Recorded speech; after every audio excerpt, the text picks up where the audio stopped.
इस वक्त हम मौजूद हैं मुख्यमंत्री सचिवालय में, जहां पर भूमि किसान जनता पार्टी की तरफ से निवेदन दिया गया है। तो आइए जानते हैं कि इनका निवेदन स्वीकारा गया है भी या नहीं। सर, आपका जो निवेदन आपने दिए है मुख्यमंत्री सचिवालय में, तो क्या लगता है आपको कि उसके ऊपर प्रतिक्रिया होंगी भी या नहीं? देखिए, हमने अभी मुख्यमंत्री सचिवालय में जो सह-सचिव है आशा पठान, जो मुख्यमंत्री के सह-सचिव है, उनको हमने निवेदन दिया है मुख्यमंत्री के नाम से। क्योंकि महाराष्ट्र के मुख्यमंत्री जो हमारे देवेंद्र भाऊ जो है, वो संवैधानिक रीति से कार्य कर रहे हैं। लेकिन भाजपा के ही कुछ एक आमदार जो गोविंद पडळकर जो है, उसने गोपीचंद जी है, उसने अपने शब्दों का गैर वापर करके क्रिस्ती धर्म को जान से मारने की धमकी पास्टरों को और उनके सेवकों को, बिशपों को मारने की धमकी दी है। इस प्रकार धमकी दी है क्योंकि जो कोई उसको मारेगा उसे 3 लाख, 5 लाख, 10 लाख रुपए का जाहिर बख्शिश कर दिया है। वो भी जाहिर बख्शिश जो उसने मीडिया प्रसारण में किया गया है, जो कि संविधानिक, हम जिस संविधान राज्य में जी रहे हैं, जो भारत का जो आत्मा संविधान है।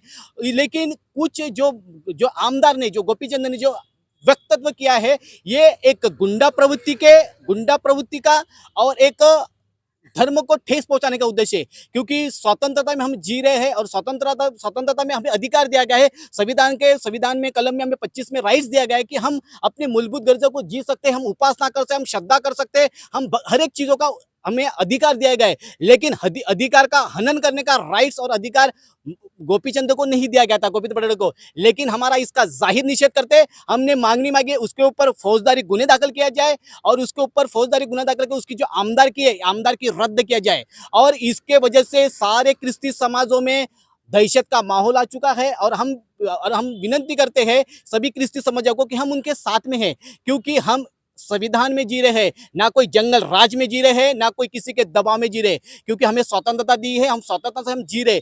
लेकिन ऐसा वक्तव्य करना ये जो गैर कानूनी है, गैर संविधानिक है और मानव अधिकार हनन है। लेकिन हम चाहते हैं क्योंकि जो उसने जो वक्तव्य किया है उसके ऊपर कड़ी से कड़ी कार्रवाई की जाए और उसके ऊपर अटक करके उसका पद राजीनामा दिया जाए।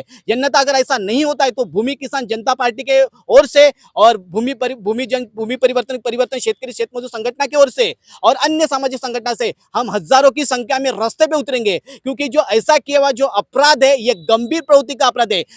किसी को गाली देना, किसी को धमकी देना, किसी के विरुद्ध में ऐसे शब्द को बोलना, ये सबसे दखल पात्र गुना है। पास्टर व सेवकों को जान से मारने की बात कहकर क्या उन्होंने धार्मिक समुदाय की खिलाफ हिंसा भड़काने की कोशिश की है? उन्होंने सामुदायिक की हिंसा तो भड़काई है के ऊपर, कभी कोई समाजों के ऊपर, कभी बौद्धिस्टों के ऊपर, ये जो माइनॉरिटी के ऊपर जो अटैक हो रहा है, जो बार-बार अटैक हो रहा है, ये प्लानिंग पूर्व अटैक है, ये आपराधिक षड्यंत्र है इसमें। और ये जो ऐसे प्रकार के जो अगर ये बारंबार अगर मानसिकता इनकी अगर खराब हो चुकी है तो इसके लिए हम इनको सीधा करने का हमें समय नहीं लगेगा। क्योंकि ऐसा प्रकार का जो व्यक्तित्व करना किसी गुंडागिर्दी प्रवृत्ति के समान है।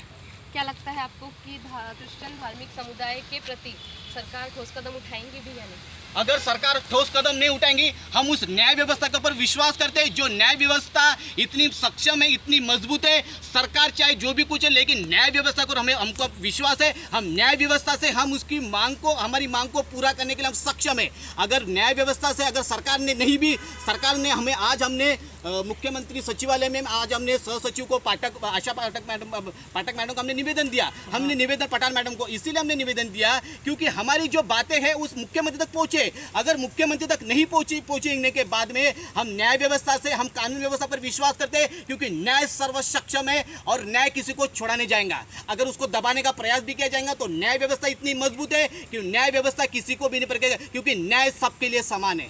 भूमि किसान जनता पार्टी इन्होंने आकर यहाँ पर मुख्यमंत्री सचिवालय में अपना निवेदन दिया है। देखने वाली बात रहेगी कि सरकार इनके फैसले पर ठोस कदम उठाएंगी भी या नहीं। देखने के लिए बने रहिए प्राउड इंडिया न्यूज़ नागपुर।